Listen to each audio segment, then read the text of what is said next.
বাদশাহ নাজ্জাশী, হাবশা দেশের বাদশাহ, বর্তমান ইথিওপিয়া, হযরতে বেলালে হাবশী রাদিয়াল্লাহু তাআলার বাড়ি যেখানে, ওই দেশের গভর্নরের নাম হচ্ছে বাদশাহ নাজ্জাশী। রাসূলুল্লাহ চিঠি পাঠালেন। সে তখন অমুসলিম ছিলেন, বেচারা তখতে তাউসে বসে, কুরসিতে বসেছিলেন, রাজ দরবারের চেয়ারে বসেছিলেন। আল্লাহর নবী চিঠিটা যখন পৌঁছালো, সঙ্গে সঙ্গে দাঁড়িয়ে গেলেন। বাড়ি গিয়ে সুবহানাল্লাহ বলবেন। এখনো কলেমা পড়েনি, এখনো মুসলমান হয়নি। চিঠিটা যেই না সামনে ধরা হলো, নবী পাকের চিঠি মোবারক দেখে উনি দাঁড়িয়ে গেলেন। আরেকটু জোরে বলেন। এবার চিঠিটা নেবেন কি করে দাঁড়িয়ে? অত সহজ? আমলের কালার আছে। উনি বসে গেলেন হাঁটু গেড়ে। চতুর্দিকে সভাসদ, মন্ত্রী, সন্ত্রী, আমলা, পেয়াদা সব চতুর্দিকে ভরপুর। উনি বসে গেলেন হাঁটু গেড়ে। হাঁটু গেড়ে বসে গিয়ে আদবের সঙ্গে আল্লাহর নবীর চিঠিটাকে গ্রহণ করলেন। নবী পাকের চিঠিটা পেয়ে দাঁড়িয়ে গেলেন। দাঁড়িয়ে চিঠি নেওয়াটা বেয়াদবি বিদায়। চেয়ারের সামনে হাঁটু গেড়ে বসে গেলেন। আমি কি সাধারণ লোকের কথা বলছি না একটা দেশের গভর্নরের কথা বলছি? এই জোরে বলেন। সাধারণ লোকের কথা বলছি না একটা দেশের বাদশার কথা বলছি? ইথিওপিয়ার বাদশার কথা বলছি।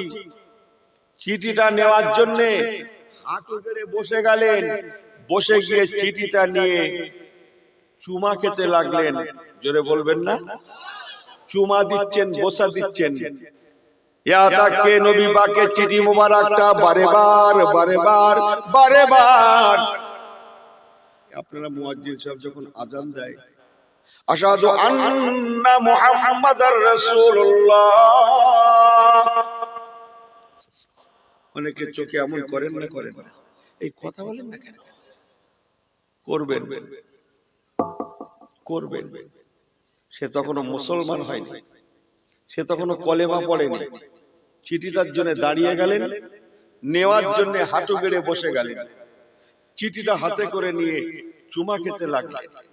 শুধু চুমা খান না, বরং নবী পাকের চিঠি মোবারকটা নিয়ে বারেবার বারেবার নিজের চোখে মুখে বোলাতে লাগলেন, বোলাতে লাগলেন, চোখে বোলাতে লাগলেন, চোখে বোলাতে লাগলেন। একটু কি জোরে বলা যাবে না সুবহানাল্লাহ? ও মুসলমান, তিনি আমার নবী পাকের ইজ্জত করার জন্য, চিঠি মোবারকটাকে ইজ্জত করার জন্য আমার নবী পাক এত খুশি হয়ে গেলেন। উনি চিঠিকে সম্মান করে ঈমানের কলেমাটা পড়েও নিলেন। অথচ রাসূলুল্লাহকে দেখেন না। ও মুসলমান, নসিব এমন হয়ে গেল, লোকটা মারা গেল, বাদশা নাজ্জাশী মারা গেল।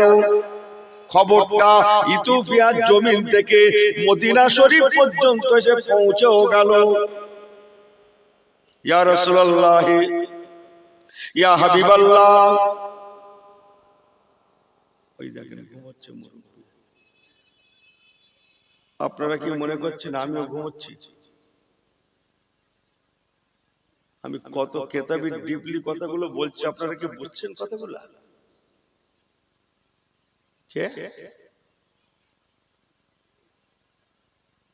মদিনা শরীফ কোন মহাদেশ ভাই বলেন একজন? আমি কাউকে জিজ্ঞেস করে ছোট করছি না, বলেন তো। মক্কা শরীফ, মদিনা শরীফ কোন মহাদেশের মধ্যে? আচ্ছা বাদ দেন। মথুরাপুর কোন? মল্লিকপুর কোন মহাদেশ? এইটা অনেক তোমার নি খেয়ে কাজ, তুমি একটু ওয়াজ করো তো। আমার মল্লিকপুর যে মহাদেশ হয়, মাফ করবেন আমাকে।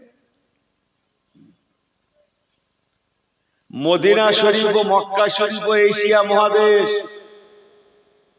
হ্যাঁ, আর আমি যে দেশে ওয়াজ করছি আফ্রিকা মহাদেশ। গল্প, শরীয়তের গল্প, কিসসা কাহিনী নয়। আফ্রিকা মহাদেশ, 7 সমুদ্র 13 নদী পার। চিঠি পৌঁছালো নদীপথে।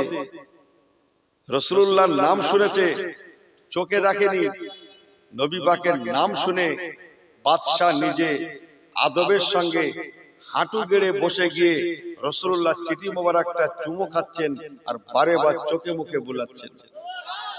আরেকটু জোরে বলেন।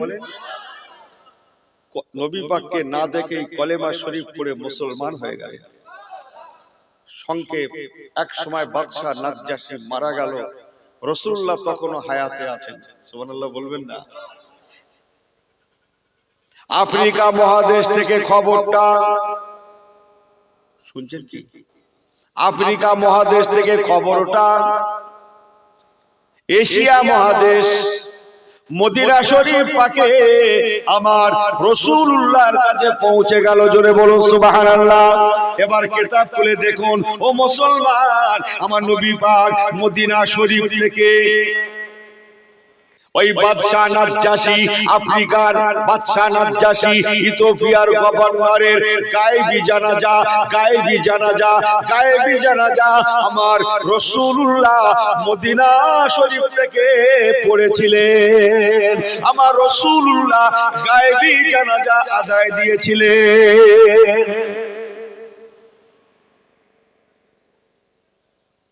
কথা বুঝছেন?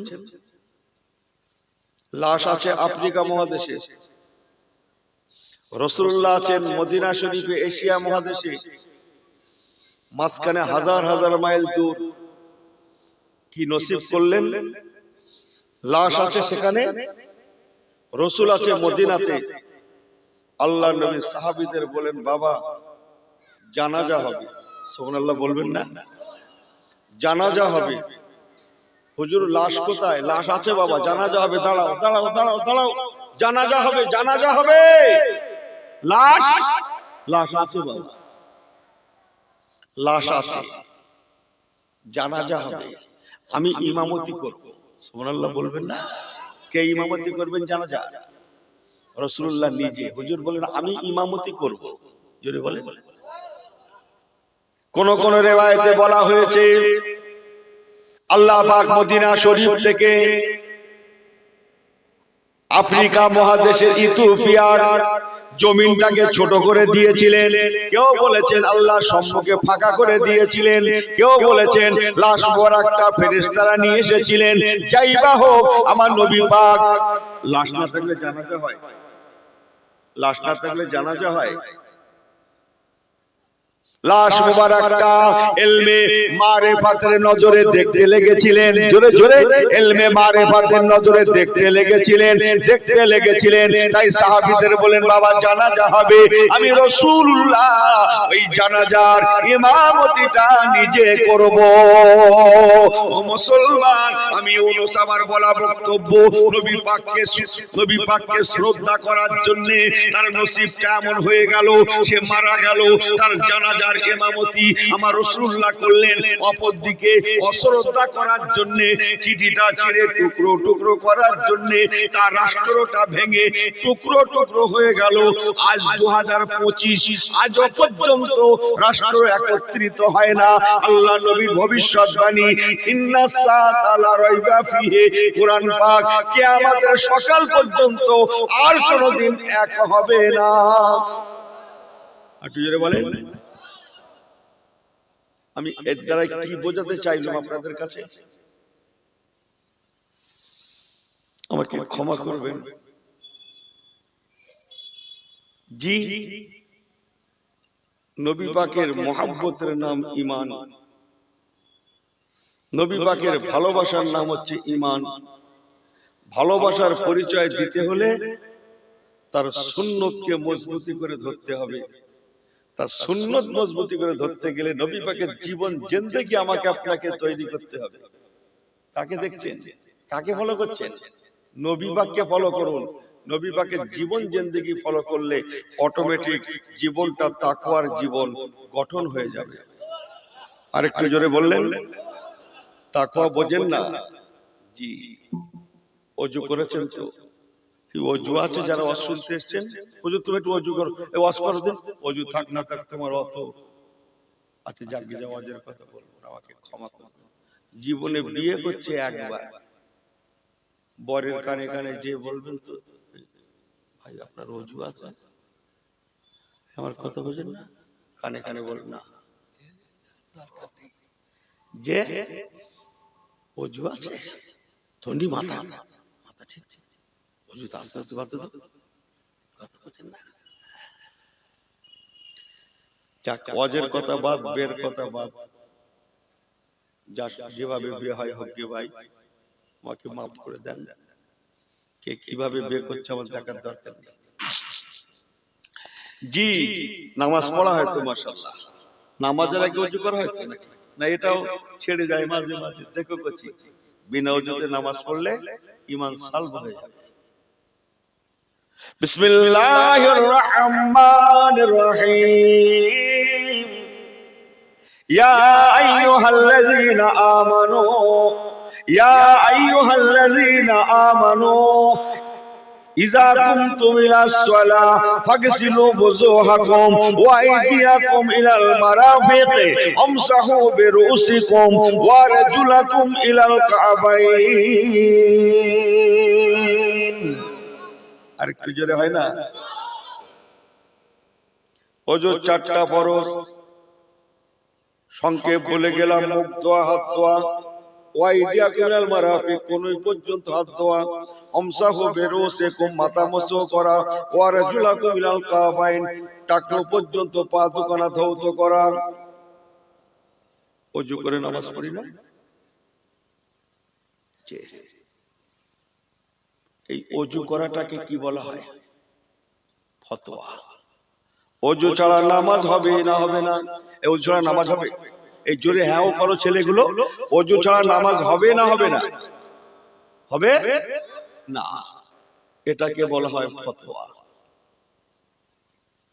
কেউ যদি মনে করে মাশাআল্লাহ 5 ওয়াক্ত নামাজ পড়ছি, ওযু করে নামাজ পড়ি, আমাকে ক্ষমা করবেন, আমি ছোট করছি না, কিন্তু আল্লাহ মাফ করে দেন, আমাকে মাফ করে দেন। উত্তম ইবাদত আল্লাহর নামাজ। জোরে বলবেন না সুবহানাল্লাহ? কঠিন ঠান্ডায় ওযু করা বড় ইবাদত। জোরে বলবেন না সুবহানাল্লাহ? আমাকে ক্ষমা করবেন, কিন্তু জানো বুক বাজিয়ে না বলে আমি ইসলামের বিরাট কিছু আদায় করলাম। আমার এটাই বলার উদ্দেশ্য। ওযু করেছেন, নামাজ পড়েছেন, ও মুসলমান, আপনি ফতোয়া মেনেছেন, এখনো তাকওয়া মানেননি।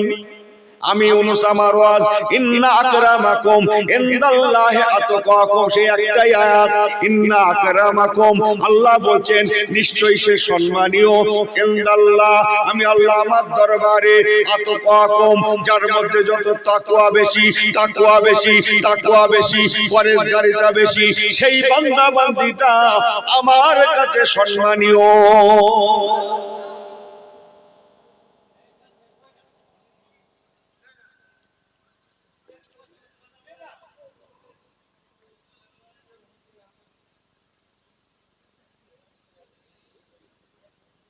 কি করতে যাচ্ছে দাও?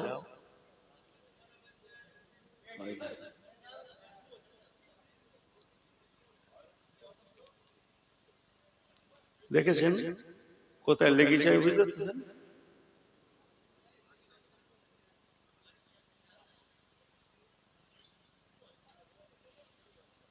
একবার তাকবীর দেন, নারায়ে তাকবীর। আপনারাই ঠিক করলেন। ওযু করেছেন, নামাজ পড়েছেন, কি মেনেছেন? ফতোয়া না তাকওয়া? কি বললাম? ফতোয়া। কিন্তু আমি ইউনূস তো ওয়াজ করছি তাকওয়া। যে কত সহজ, কেন মার খেয়ে গেল? আমাকে ক্ষমা করবেন, যে যা ভাবছেন ততটা নয়, লাইন আছে বাবা। ওযু করেছেন, নামাজ পড়েছেন, ফতোয়া মেনেছেন, এখনো তাকওয়া হয় না। ও মুসলমান, ওযু করে নামাজ পড়াকে বলা হয় ফতোয়া। লেকিন তাকওয়া, তাকওয়া বলতে আল্লাহ কি বুঝাতে চাইলেন? ওযু করে নামাজ পড়েছেন, ফতোয়া মেনেছেন, নামাজ শেষ, ওযু শেষ, ফজরের নামাজ পড়া হয়ে গিয়েছে, ওযুটা চলে গিয়েছে, যেতেই পারে। আবার কখন ওযু করবেন? জোহরে জিনা।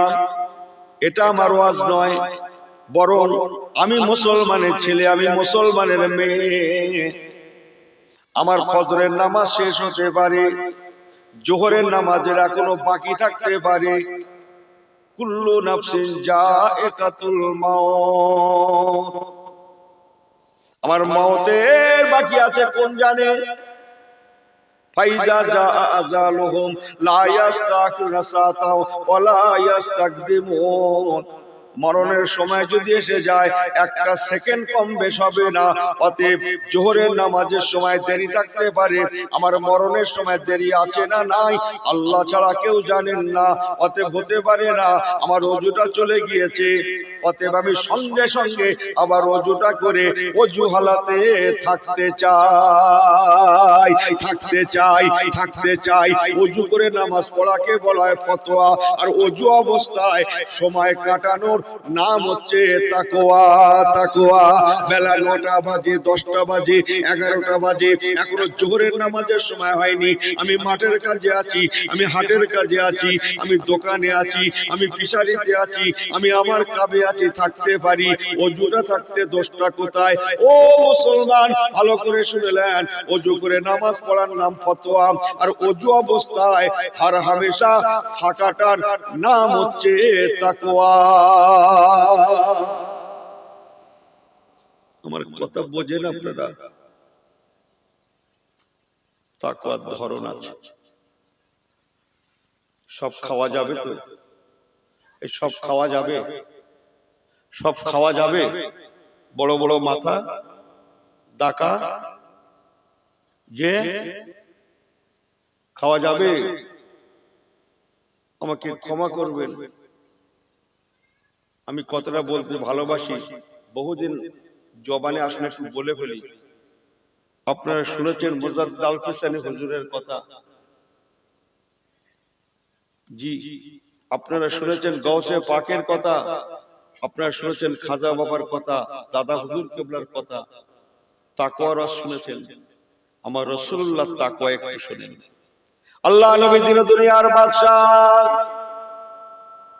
রাহমাতুল আলামিন, কামলিওয়ালা আল্লাহ নবী ও মুসলমান, দুনিয়ার বুকে অভাব কষ্ট সঙ্গে করে নিলেন। পেটে পাথর বেঁধেছেন, এটা শুনেছেন তো? খন্দকের জিহাদে রাসূলুল্লাহর পেটে পাথর বাঁধা ছিল, খিদের জ্বালা, খিদের জ্বালা, পেটে পাথর বাঁধা ছিল। বিরাট একটা পাথর, 3000 সাহাবী মিলে চেষ্টা করলেন, পাথরটা ভাঙতে পারে না। ইয়া রাসূলুল্লাহ, পাথরটা ভাঙছে না, দাও আমার কাছে পাথর ভাঙার যন্ত্রটা দাও। রাসূলুল্লাহ 3 বার মেরেছিলেন পাথরটাতে। প্রথমবার পাথর ভাঙার যন্ত্রটা মারলেন, আগুন ছিটকে গেল। সেই আগুনের ফোয়ারা মদিনা শরীফ থেকে সিরিয়ার রাজদরবার পর্যন্ত দেখা গিয়েছিল। পরে বলবেন সুবহানাল্লাহ। ওরে বাবা, এসব কথা আমার অনেকদিন আমার জবানে আসে না। পাথরে মারলেন, আগুন ছিটকালো, সে আগুনের ভিতর দিয়ে আলোয় আলোকিত হয়ে আগুনটা মদিনা শরীফ থেকে সিরিয়া যে দেখা গিয়েছিল। দ্বিতীয়বার মারলেন, আগুন ছিটকালো, ভেঙে গেল। প্রথম কিছুটা ভেঙেছে, দ্বিতীয়বার মারলেন, আগুন ছিটকালো, ভেঙে গেল কিছুটা, রোম পর্যন্ত। তৃতীয়বার মারলেন, আগুন ছিটকালো, ভেঙে গেল, পাথরটা টুকরো টুকরো হয়ে গেল, পারস্য পর্যন্ত। মদিনার জমিন থেকে 3000 সাহাবী শশককে দেখেছিলেন রাসূলুল্লাহর পাথরে আঘাত করার বিনিময়ে যে আগুন তৈরি হয়েছে, তার ভিতর দিয়ে পারস্য রাজদরবার ওই দেখা যায়। সুবহানাল্লাহ বলবেন না? রোমের রাজদরবার ওই দেখা যায়, জোরে বলবেন না? সিরিয়ার তাকতে তাউস ওই দেখা যায়, জোরে বলবেন না? আল্লাহ নবী বলেছিলেন, বাবারা ও আমার সাহাবায়ে কেরামেরা, আমি রাসূলুল্লাহ, আমি হাবিবুল্লাহ, নবিউল্লাহ, আমি বলে গেলাম সেদিন বেশি দূরে নয়, সুদূর সিরিয়ার জমিনেও মদিনার জমিন থেকে ইসলামটা পৌঁছে যাবে। সেদিন বেশি দূরে নয়, সুদূর মদিনা শরীফ থেকে রোম সাম্রাজ্য পর্যন্ত ইসলাম যেমন পৌঁছাবে, সেদিন বেশি দূরে নয়, আমার মদিনা শরীফ থেকে সুদূর পারস্য ইরান পর্যন্ত ইসলামটা পৌঁছে যাবে। একটু জোরে বলেন। আমার এটা বলার উদ্দেশ্য নয়, ইতিহাস তাই বলছে সব এলাকাগুলো ইসলামের ছায়াতলে চলে এসেছিল। মুসলমান আমার বলা বক্তব্য, বড্ড ক্ষুধার্ত 3000 সাহাবী ছিলেন, খাল খনন করছিলেন। সমস্ত সাহাবীদের মধ্যে 3 দিনের ক্ষুধার্ত চেপে গিয়েছে, 3 দিন 3 রাত কেটে গিয়েছে, কোন সাহাবীর পেটে আহার নাই, একটা খাদ্যের দানা নাই। আল্লাহ নবীর পেটে আহার নাই, খাদ্যের দানা নাই। আল্লাহ নবী পেটে পাথর বাঁধলেন। ও বাবা সাহাবীরা, তোমরা শুধু ক্ষুধার্ত নও, আমি রাসূলুল্লাহ নিজেও বড় ক্ষুধার্ত। সংক্ষেপ বলছি, 3 দিন পরে একটা দাওয়াত পেলেন হযরতে জাবের রাদিয়াল্লাহু তাআলার বাড়িতে। আমি ঘটনাটা বলছি নাকি, আমার যতটুকু দরকার 2 ঘন্টার কথা 2 মিনিটে শেষ করব। দাওয়াত পেলেন হযরত জাবের রাদিয়াল্লাহু তাআলার বাড়ি থেকে, ইয়া রাসূলুল্লাহ, ইয়া হাবিবাল্লাহ, আপনার পেটে পাথর বাঁধা বিদায় আমরা সহ্য করতে পারছি না। ইয়া রাসূলুল্লাহ, আমি আপনার সাহাবী জাবের, আপনাকে দাওয়াত করতে এসেছি। হুজুর, আপনি আমার বাড়িতে চলুন, আমার বাড়িতে একটু আহার গ্রহণ করুন, একটু খাদ্য গ্রহণ করুন। আপনি হাবিবুল্লাহ, না খেয়ে আছেন, এত কষ্ট করছেন, আর সহ্য করতে পারছি না। আল্লাহ নবী বলেছিলেন, বাবা যাবে, ও বাবা সাহাবী আমার, এটার নাম তাকওয়া নয়। সবাই না খেয়ে থাকবে আর আমি একা খাবো, হতে পারে না। ও বাবা সাহাবী আমার, আমি রাসূলুল্লাহ চাই সবাইকে নিয়ে একসঙ্গে করে খাবো। আমার কথা বোঝেন? আমি একা খাবো,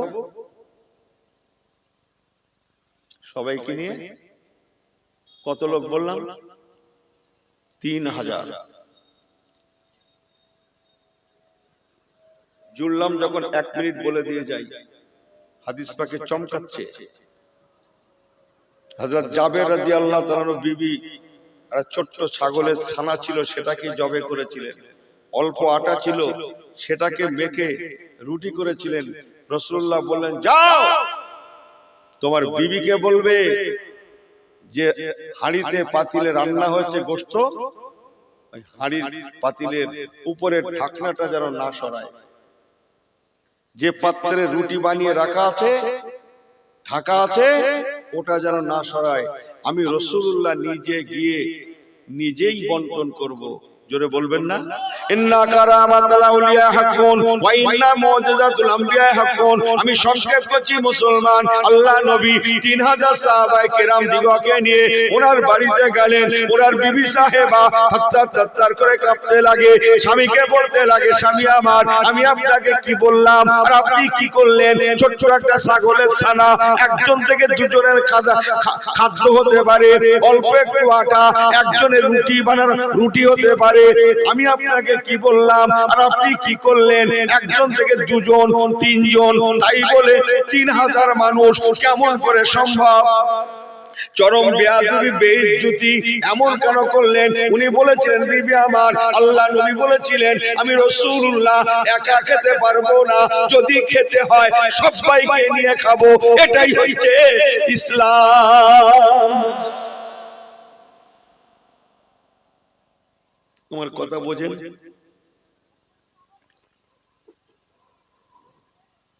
এতে যদি হয় সবাইকে নিয়ে। আর একবার জোরে বলবেন না? আমাদের মধ্যে দুটো একটা লোক আছে না, এখানকার শ্রোতার কোনো কথা হবে না, এই গ্রামের একটা কথা হবে না, দুটো একটা লোক আছে, কতদূর পেট জানেন তো? কতদূর? দেখাবো না, রাগ করবে লোক, লোক রাগ করবে। আমি খাবো, আমি খাবো, জি আমি খাবো, আমি ভোগ করব। যে কে কি নিয়ে গেছে ভাই হাতে করে? কাপড়ের পকেট আছে, এই কাপড়ের পকেট আছে, হ্যাঁ কথা বুঝছেন না? আমাকে ক্ষমা করবেন, ইসলাম তো তা শেখায় না। আল্লাহ নবী দিন দুনিয়ার বাদশা, ওনার বাড়িতে গেলেন, তোমার বিবিকে সরে যেতে বলো, আমি রাসূলুল্লাহ নিজে হাতে বন্টন করব। ও বাবা সাহাবীরা, ওযু করে লাও বাবা, ওযু করে লাও। আমার ওয়াজ কি ভুল হয়ে যাচ্ছে নাকি বলুন তো? না কেন? তো আপনি নামাজের ওয়াজ করছেন না, তো ওযু, এইটাই তো আমার ওয়াজ, এইটাই তো আমার ওয়াজ। বাবা সাহাবীরা, ওযু করে লাও, খানা খাওয়া হবে। তাকওয়া পাচ্ছেন খুঁজে? এই তাকওয়া খুঁজে পাচ্ছেন, হ্যাঁ ও করেন না কেন আপনারা? ইনি শুধু বুকি বাড়ি মেরে বলছে আমার দোয়াখানা কবুল হয় না। ইনি শুধু মশলা শিখে রেখেছে নামাজের আগে ওযু করতে হয়, ওটা ফতোয়া। আমি ইউনূস, আমার ওয়াজটা ফতোয়া নয়, বাট তাকওয়া। কোরআন শুরু হয়েছে তাকওয়া দিয়ে, রাসূলুল্লাহ জীবন শুরু হয়েছে তাকওয়া দিয়ে, জীবন শেষ হয়েছে তাকওয়ার উপরে। জোরে বলবেন না? সাহাবীদের জীবন শেষ হয়েছে তাকওয়ার উপরে, টোটাল সাহাবীদের জীবনগুলো শেষ হয়েছে তাকওয়ার উপরে। জি, ওযু করে নাও। 3000 সাহাবী ওযু করে নিলেন, খানা খেতে বসে গেলেন। নবী পাক নিজে হাতে বন্টন করতে লাগলেন। ও মুসলমান, আল্লাহর নবী পাকের মুজিজা সত্য, ইন্না কারামাতাল আউলিয়া হাক্কুন ওয়া ইন্না মুজিজাতুল আমবিয়া হাক্কুন। আল্লাহ নবী নিজে হাতে করে বন্টন করতে লাগলেন, সবাইকে দেয়া হলো, খাওয়া শুরু হয়ে গেল।